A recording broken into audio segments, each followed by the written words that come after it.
Hello बच्चों, कैसे हो आप लोग। मैं अभिषेक स्वामी स्टडीग्राम की ऑनलाइन क्लासेस में फिर से आप सभी का एक बार स्वागत कर रहा हूँ। तो साइंस की क्लास में अपन पढ़ रहे थे मानव आकारिकी, ह्यूमन फिजियोलॉजी, जिसके अंदर अपन ने कौन कौन से टॉपिक कवर किए थे अभी तक। पाचन तंत्र, डाइजेस्टिव सिस्टम। उसके अपने पास में 3 वीडियो अपलोड हैं। उन वीडियो को ज्यादा से ज्यादा देखिए, लाइक कीजिए, शेयर कीजिए, ठीक है। और उसके बाद अपना दूसरा टॉपिक स्टार्ट हुआ था रक्त परिसंचरण तंत्र, ब्लड सर्कुलेटरी सिस्टम, जिसके 2 वीडियो अपलोडेड है। उसमें अपन ने डिटेल में चर्चा की थी रक्त के बारे में, रक्त के भाग के बारे में, आरबीसी क्या होती है, डब्ल्यूबीसी क्या होती है, इन सभी की चर्चा अपन ने कर रखी थी। तो उन वीडियो को इस वीडियो से पहले एक बार जरूर देखें, ज्यादा से ज्यादा वीडियो को लाइक करें, शेयर करें और चैनल को सब्सक्राइब जरूर कीजिए, ठीक है। तो आज अपन शूट कर रहे हैं रक्त परिसंचरण का तीसरा वीडियो। आइए, तो अपन ने बात करी थी रक्त कणिकाओं में आरबीसी की, उसके बाद में डब्ल्यूबीसी की। आज अपन तीसरा भाग देखते हैं रक्त कणिकाओं का, ठीक है। आज अपन चर्चा करते हैं विमाणु प्लेटलेट्स की। विमाणु या फिर उसमें प्लेटलेट्स, ठीक है। इसके बारे में डिटेल से चर्चा लेते हैं, क्या होता है, किसमें सहायक होता है, ठीक है। पहला देखिए, इसके रासायनिक नाम की अगर मैं बात करूं, रासायनिक नाम की अगर बात करूं तो क्या होगा, थ्रोम्बोसाइट्स।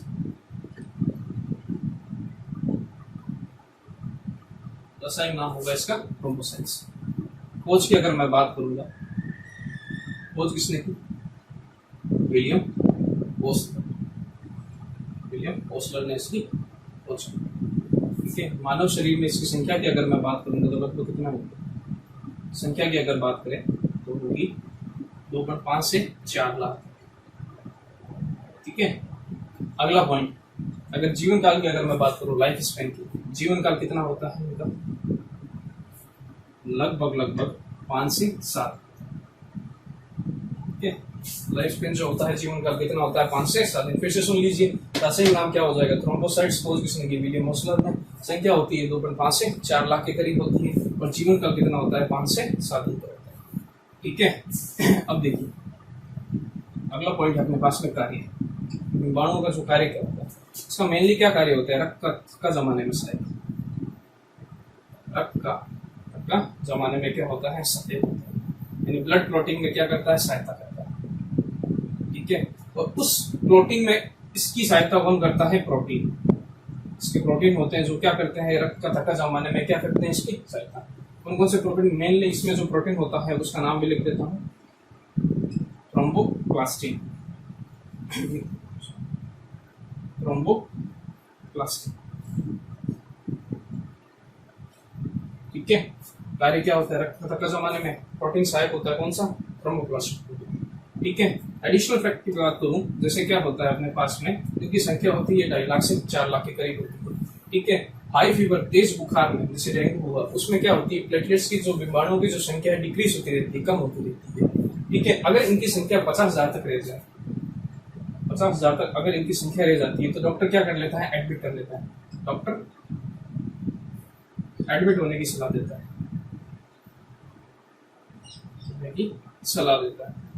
क्यों देता है, देखिए क्या होता है कि इसकी संख्या कम होगी तो क्या होगी, ब्लड प्रोटीन में सहायता नहीं कर पाएगा, ठीक है। इससे क्या हो जाएगा, शरीर से रक्त का क्या होगा, प्रवाह हो जाएगा, और व्यक्ति की मृत्यु होने की संभावना रहती है। इसलिए डॉक्टर क्या करता है, अगर प्लेटलेट्स की संख्या 50,000 के करीब रह जाती है तो क्या करता है, उसे एडमिट कर लेता है, ठीक है। तो मेन ये पॉइंट हो गए, इन पॉइंट को आप एक बार देखिए, इसके बाद में आगे की चर्चा करते हैं विमाणुओं में। आइए बच्चों, आगे देखते हैं विमाणु का कार्य क्या था, रक्त के थक्के जमाने से। अभी रक्त का थक्का कैसे जमता है उसके बारे में डिटेल से चर्चा करते हैं। ब्लड क्लॉटिंग या रक्त का थक्का, ये स्कंद किस प्रकार होता है, इसके बारे में डिटेल से एक बार देखते हैं। सबसे पहले देखो क्या होता है कि थक्का जमाने में सहायक तो कौन होंगे, प्रोटीन। सबसे पहले कौन सा होता है, देखो प्रोथ्रोम्बिन प्रोटीन, प्रोथ्रोम्बिन प्रोटीन, ठीक है। इसकी चर्चा अपन ने प्लाज्मा में की, क्योंकि ये क्या है, प्लाज्मा प्रोटीन, ये हो गया अपने पास में प्लाज्मा प्रोटीन, ठीक है। अब क्या होता है, थ्रोम्बोप्लास्टिन, अभी पढ़ा था, प्लेटलेट्स का प्रोटीन है ये जो थ्रोम्बोप्लास्टिन है, इसके नीचे लिख देता हूँ प्लेटलेट्स प्रोटीन, प्लेटलेट्स प्रोटीन, ठीक है। और साथ में कौन सा, एक विटामिन भी होता है साथ में, विटामिन के, कैल्शियम भी होता है साथ में, ठीक है। तो ये क्या करते हैं, ये प्रोथ्रोम्बिन प्रोटीन को किसमें बदलते हैं, थ्रोम्बिन प्रोटीन, इसमें बदलेंगे थ्रोम्बिन प्रोटीन। ठीक है, फिर से सुन लीजिए, प्रोथ्रोम्बिन प्रोटीन कौन सा है? प्लाज्मा का प्रोटीन है। थ्रोम्बोप्लास्टिन और विटामिन के की सहायता से कैल्शियम भी सहायक होता है, उससे क्या बदलता है? ये थ्रोम्बिन प्रोटीन में बदल गया। अब देखिए ये अपने पास में क्या बन गया? एक नया प्रोटीन, ये अपने पास में तैयार हो गया एक नया प्रोटीन। ठीक है, अब आगे चलते हैं, देखिए क्या होता है। एक अपने प्रोटीन का नाम और होता है फाइब्रिनोजन। ठीक है, फाइब्रिनोजन एक प्रोटीन और, ठीक है, ये भी क्या है अपने पास में? Plasma protein. ये भी क्या है? Plasma protein. अब ये जो थ्रोम्बिन प्रोटीन है इसके साथ में क्रिया करेगा थ्रोम्बिन प्रोटीन। ठीक है, और ये क्या बनाएंगे? दोनों मिलकर के क्या बनाएंगे? Fibrin protein. दोनों मिलकर के क्या बनाएंगे? Fibrin protein. ठीक है, फिर से ये इसके सहायता से किसमें? थ्रोम्बिन में। फिर एक नया प्रोटीन, वो भी क्या है? प्लाज्मा का। ये दोनों प्लाज्मा के प्रोटीन है, ये इसके साथ में मिलकर के क्या बना लेगा? Fibrin protein. ठीक है, अब प्रोटीन कैसे होगी देखिए, इसकी चर्चा यहाँ पर करते हैं। देखिए साइड में क्या होगी, जैसे अपने मानव शरीर में कोई घाव हुआ, जैसे माउंट है, कोई घाव है अपने पास में। ठीक है, अब सबसे पहले क्या करेगा? इस पे रिएक्शन कौन करेगा? ये फाइब्रिन प्रोटीन। ये जाएगा वहां पर, ये क्या करेगा? जालनुमा संरचना बना लेगा ऐसे। क्या करेगा? ऐसे जालनुमा संरचना बना लेगा इसमें। ऐसे जालनुमा संरचना बनाएगा कौन? फाइब्रिन प्रोटीन बना लेगा। ठीक है, उसके बाद में क्या होगा? जो आरबीसी होती है ये यहाँ पर आकर फंस जाएगी। इन जालनुमा संरचनाओं में क्या होगी? आरबीसी क्या हो जाएगी? आकर के फंस जाएगी। ठीक है, अभी लिख देता हूँ, ये हो गया। ठीक है, और क्या होगा? रक्त का जो स्राव है, रक्त बहना क्या हो जाता है? बंद हो जाता है। फिर से सुन लीजिए, कोई घाव है उस पर जो फाइब्रिन प्रोटीन कार्य करेगा, जालनुमा संरचना बनाएगा और उसमें आके फंस जाएगी कौन? आरबीसी। ठीक है, और रक्त जो बहना है तो होगा बंद हो जाएगा। इस प्रोसेस को होने में कितना टाइम लगता है? लगभग 3 से 4 मिनट। कितना टाइम लगेगा? लगभग 3 से 4 मिनट का समय लगेगा। ठीक है, अब चलो, रक्त तो होना बंद हो गया, बहना तो बंद हो गया रक्त। अब इस घाव को भरने में सहायता कौन करेगा? इस घाव को भरने में सहायता करेगा विटामिन सी। कौन सा विटामिन सहायता करेगा? Vitamin C. इसे क्या बोलते हैं? वाउंड हीलिंग विटामिन भी बोलते हैं, घाव भरने वाला विटामिन बोलते हैं। घाव को भरने में सहायता कौन करेगा? विटामिन सी करेगा।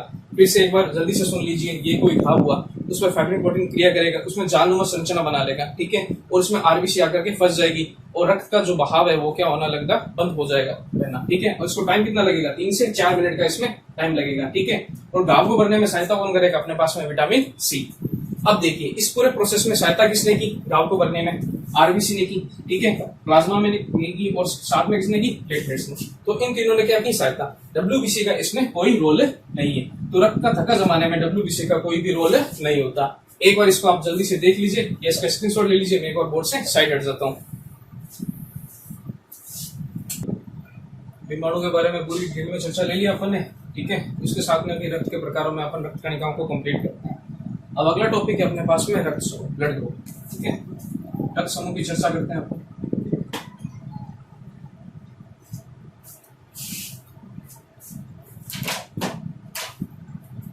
रक्त समूह की चर्चा करते हैं। ब्लड ग्रुप, खोज की बात करूं तो खोज किसने की? रक्त समूह की खोज की अगर बात करूंगा, खोज की थी कार्ल लैंडस्टीनर। ठीक है, खोज किसने की थी? कार्ल लैंडस्टीनर ने इसकी खोज की थी।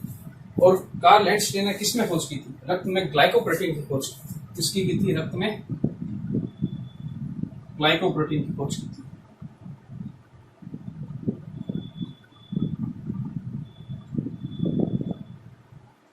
ठीक है,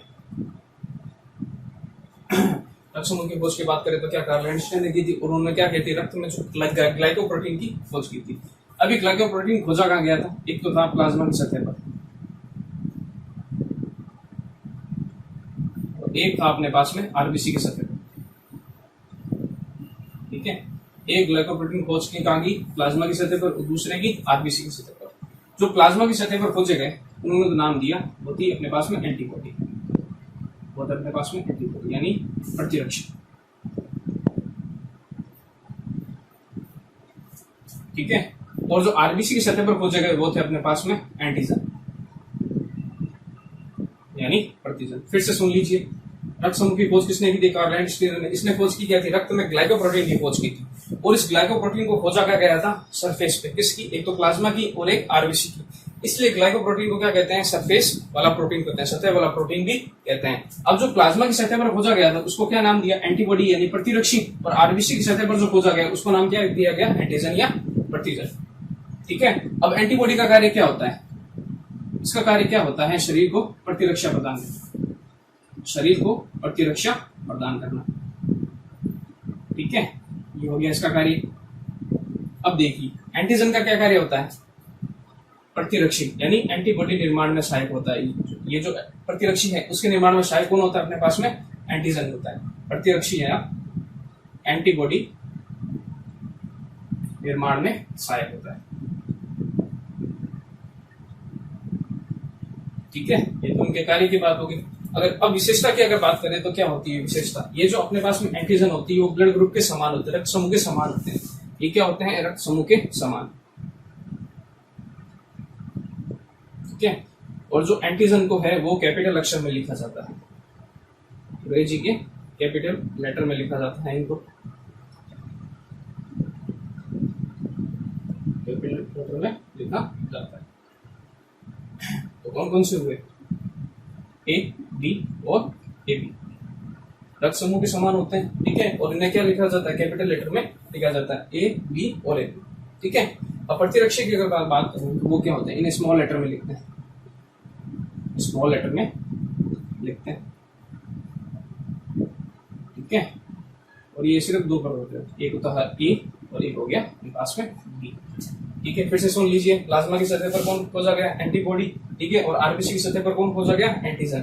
एंटीबॉडी क्या करती है? शरीर को प्रतिरक्षा प्रदान करती है, और एंटीजन जो होता है वो क्या करता है? प्रतिरक्षी यानी एंटीबॉडी के निर्माण में क्या करता है? सहायता प्रदान करता है। इनको स्मॉल लेटर में लिखते हैं, इनको कैपिटल लेटर में लिखते हैं, और ये रक्त समूह के समान होते हैं, ए, बी और ए बी। और ये क्या होते हैं? स्मॉल लेटर में सिर्फ ए और बी।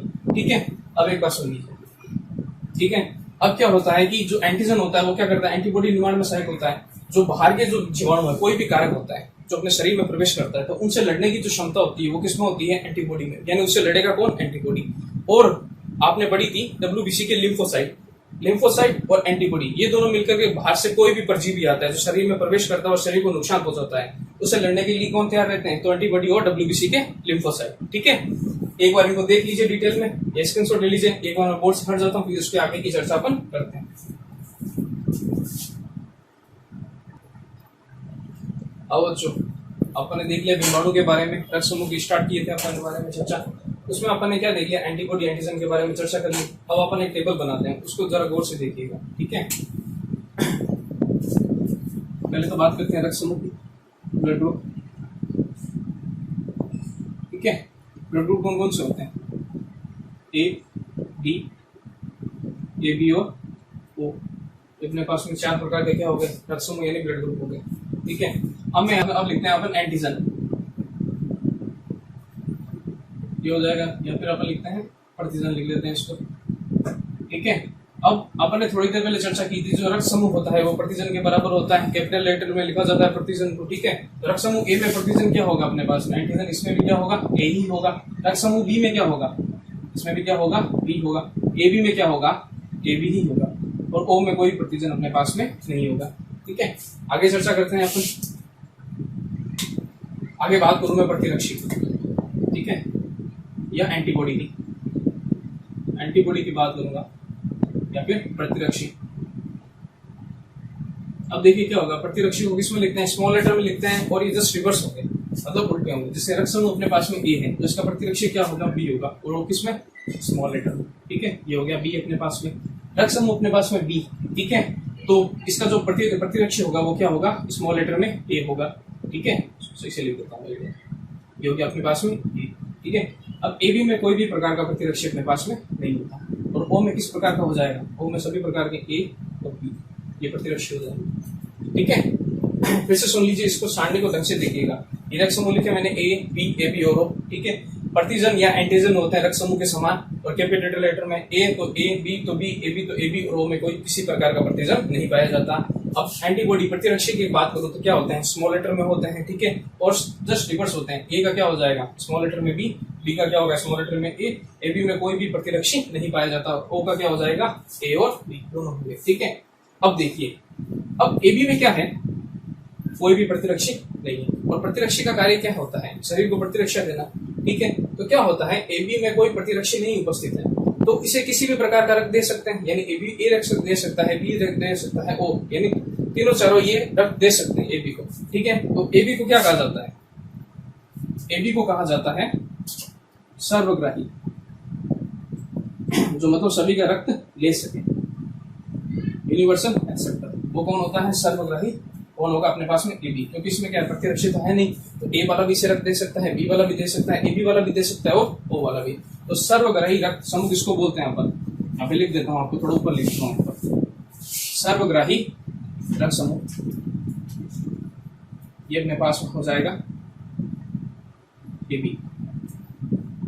ठीक है, उसी तरह क्या होता है, सर्वदाता रक्त समूह कौन होगा अपने पास में, सर्वदाता रक्त समूह, पता है ये सबको, ये होता है अपने पास में ओ। ठीक है, सर्वदाता रक्त समूह कौन हो जाएगा अपने पास में ओ, क्योंकि इसमें कोई भी प्रकार का प्रतिजन नहीं है, और इसमें प्रतिरक्षी क्या है, ए और बी दोनों है, तो ये क्या हो जाएगा, सर्वदाता रक्त समूह कौन हो जाएगा ओ, और सर्वग्राही रक्त समूह कौन हो गया अपने पास में ए हो गया। अब बात करते हैं दाता, डोनर और एक्सेप्टर की। ठीक है, अब मैं दाता यहाँ लिखता हूँ। ठीक है, अब जो बात करते हैं अपन ए की, इसमें सबसे पहले देखते हैं अब ए किस किस को रक्त दे सकता है। अब वहां पर क्या है, सर्वग्राही रक्त समूह कौन सा अपने पास में ए बी, यानी ए बी तो क्या होगा, सबका रक्त लेगा, तो इन सभी में एक बार मैं क्या लिख देता हूँ, A B A B A B, और यहाँ पर भी क्या हो जाएगा ए बी, क्यों, क्योंकि प्रत्येक रक्त समूह क्या ए बी को रक्त दे सकता है। ठीक है, अब ए वाला किसको रक्त देगा, ए बी को तो दे रही है, साथ में अपने वाले ए को भी देगा। ठीक है, जो बी वाला है वो ए बी को तो देगा ही, और साथ में अपने वाले बी को भी देगा। ठीक है, और ए बी में क्या है, सिर्फ क्या होता है, ए बी को भी देगा। ठीक है, ये तो क्या है, सर्वग्राही। ठीक है, ये सिर्फ ए बी को देगा। उसके बाद मैं बात करूं ओ की, ओ किस किस को देगा, ओ तो होता है डोनर, सर्वदाता, ये किसको देगा, ए को भी देगा, बी को भी देगा और ए बी को भी देगा। ठीक है, अब बात करते हैं ग्राही की, तो ये रक्त समूह किस किस पे ग्रहण कर सकते हैं। अब देखिए, सर्वदाता रक्त समूह क्या होता है ओ, यानी ओ सबको दे सकता है, इन सभी में ग्राही ये सारे ब्लड ग्रुप ओ का तो रक्त ले सकते हैं, तो यहाँ पर भी ओ का ओ होगा, ओ होगा, और यहाँ पर भी ओ हो जाएगा अपने पास में। अब ए ब्लड ग्रुप वाला किसका लेगा, ओ का तो लेगा ही, और साथ में अपने ए ब्लड ग्रुप का भी ले लेगा।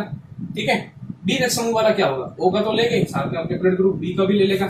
अब जो ए बी है, ए बी क्या होता है, सर्वग्राही। ठीक है, अब ये ओ से ले लेगा, ए बी से ले लेगा। ठीक है, ए से भी ले लेगा और बी से ले लेगा, बी से भी ले लेगा, बी से भी ले लेगा। अब ओ की बात करूं, ओ क्या होता है, सर्वदाता। ठीक है, ग्रहण किसका करेगा, सिर्फ ये किसका करेगा, ओ का ही करेगा। ठीक है, फिर से सुन लीजिए, देखिए रक्त समूह में क्या हो गया, मैं दाता आपको फिर बता देता हूँ। अब ए वाला जो है, ये जो दाता की बात करें, ए को देगा और ए बी को भी देगा, क्यों, क्योंकि ए बी सभी से रक्त ले सकता है। ठीक है, तो ए बी इन सभी में देगी। ठीक है, और ए वाला अपने वाले को देगा ही, साथ में ए बी को भी दे देगा। अब बी वाला बी को तो देगा ही, ए बी को भी दे देगा। अब जो ए बी है वो किसको देगा, सिर्फ ए बी को। ठीक है, अब जो ओ है, ठीक है, वो किसको देगा, वो तो डोनर है, सर्वदाता है, वो ले किसको सकता है, ए को, बी को, ए बी को, साथ में यहाँ पर ओ भी लिख देते हैं, ओ वाले को भी दे सकता है। ठीक है, अब ग्राही की, ये जो रक्त समूह किस किस का ग्रहण कर सकते हैं रक्त, ए वाला किसका, अब आपको पता है सर्वदाता कौन है, ओ, तो ये सबको देगा, तो ग्रहण करने वाले ये सारे हो जाएंगे, तो यहाँ पर भी ओ है, ओ है, ओ है, और यहाँ पर भी ओ है। अब ए वाला क्या लेगा, ए का लेगा और ओ का रक्त ले सकता है। बी वाला क्या होगा, बी का लेगा और ओ से रक्त ले सकता है। ए बी वाला क्या होगा, ए बी से ले सकता है, ओ से ले सकता है, ए से ले सकता है और बी से ले सकता है। ओ रक्त समूह वाला क्या होगा, सिर्फ किससे लेगा, ओ से ही लेगा। तो इस टेबल को एक बार आप ढंग से देख लीजिए, उसके बाद में आगे चलता हूँ। इस टेबल को ढंग से समझिए। ठीक है, एक बार मैं बोर्ड से साइड हो जाता हूँ।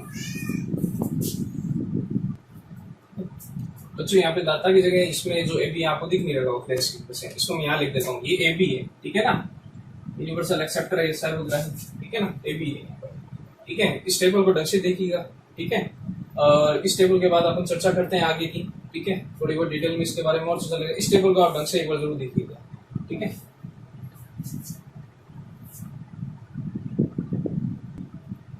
और बच्चों देख लिया कि ब्लड ग्रुप कैसे होते हैं, डिस्ट्रीब्यूशन आपने देख लिया। अब थोड़ा सा ये देखते हैं कि पॉजिटिव और नेगेटिव ब्लड ग्रुप किस प्रकार होते हैं। ठीक है, रक्त समूह की खोज की थी कार्ल लैंडस्टीन ने की थी। ठीक है। उसके बाद में इसके साथ में एक वैज्ञानिक और आया था, वीनर। इन दोनों ने मिलकर एक नए एंटीजन की खोज की, नए एंटीजन की खोज की, ठीक है। और किसके अंदर की थी? एक मकाका रिसस नामक बंदर में, मकाका रिसस बंदर में एक नए एंटीजन की खोज की थी, ठीक है। और इसका नाम क्या रखा? आरएच का, आरएच फैक्टर, ठीक है। इसे डी एंटीजन भी बोलते हैं। क्या बोलते हैं? D antigen. फिर से सुन लीजिए, लैंडस्टर ने जो की थी अपने ब्लड ग्रुप की खोज, उसके साथ में एक वैज्ञानिक और था, विनर। इन दोनों ने मिलकर एक नए एंटीजन की खोज की थी, किसमें? मकाका रिसस नामक बंदर में, ठीक है। इसका नाम क्या दिया गया? आरएच कारक या फिर डी एंटीजन। अब क्या हुआ? आरएच कारक को दो श्रेणियों में बांटा गया, एक तो पॉजिटिव में आरएच पॉजिटिव और एक आरएच नेगेटिव। अब जिसमें आरएच उपस्थित है उसको तो क्या बोलेंगे? पॉजिटिव। उसका ब्लड ग्रुप क्या हो जाएगा? पॉजिटिव। जिसमें आरएच अनुपस्थित है यानी नेगेटिव है, नहीं है, उसका जो ब्लड ग्रुप हो जाएगा वो क्या हो जाएगा? नेगेटिव हो जाएगा। इस बेसिस पे इनका डिस्ट्रीब्यूशन किया गया। अब देखिए थोड़ा सा डिटेल में और देख लेते हैं आरएच कारक के बारे में। आरएच जो पॉजिटिव होता है, ठीक है, वो किसे ब्लड दे सकता है, किसे ब्लड ग्रहण कर सकता है?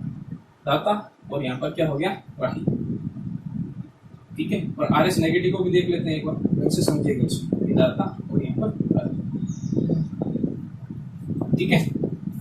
अब देखिए आरएच जो क्या है? पॉजिटिव अपने पास में। एक मान लेते हैं ये पैसे वाला आदमी है, ठीक है, रिच पर्सन है, ठीक है। जो ज्यादा पैसे वाला आदमी होता है अपन व्यू में सोचते हैं ये पॉजिटिव है, ये अपने पास में क्या रखेगा? सिर्फ पॉजिटिव व्यू, पैसे वाला को ही रखेगा। तो ये जो डोनर होगा ये देगा किसको? सिर्फ पॉजिटिव वालों को, अपने बराबर वालों को, ठीक है, आरएच वालों। इसका डोनर क्या हो गया? RH positive. अभी ग्रहण किसका करेगा? ग्रहण में किसी को नहीं बख्शेगा, सबका ग्रहण कर लेगा। आरएच प्लस से भी ले लेगा और आरएच माइनस से भी ले लेगा, ठीक है। आरएच माइनस वाला, यानी थोड़ा गरीब व्यक्ति की बात करें, वो दिल का क्या होता है? उदार होता है, ठीक है। तो दाता क्या होगा? वो दे देगा किसको? नेगेटिव को देगा ही, साथ में क्या दे देगा? पॉजिटिव वालों को भी दे देगा, तू भी रख ले। और ग्रहण किसका करेगा? ये अपने वालों से ही बात करेगा, ज्यादा अमीर वालों से ये वो नहीं लगेगा। तो ये ग्रहण किसका करेगा? आरएच नेगेटिव को करेगा, ठीक है। आरएच पॉजिटिव क्या करेगा? देगा किसको? सिर्फ पॉजिटिव वालों को, और लेगा किससे? पॉजिटिव से ले लेगा और नेगेटिव से ले लेगा। और जो ग्राही है, सॉरी आरएच माइनस जो है, देगा किसको? दोनों को दे देगा, माइनस वाले को भी देगा और प्लस वाले को। और ग्रहण किसका करेगा? नेगेटिव करेगा। तो ये बात हो गई अपने पास में आरएच की। इसको एक बार देख लीजिए, आगे की चर्चा अपन नेक्स्ट वीडियो के अंदर करेंगे। इस वीडियो को देखिए, समझिए, ठीक है, और ज्यादा से ज्यादा लाइक कीजिए, शेयर कीजिए। मैं आपको मिलूंगा अगले वीडियो में नए टॉपिक के साथ, ठीक है। तो मिलते हैं अगले वीडियो में। Thank you.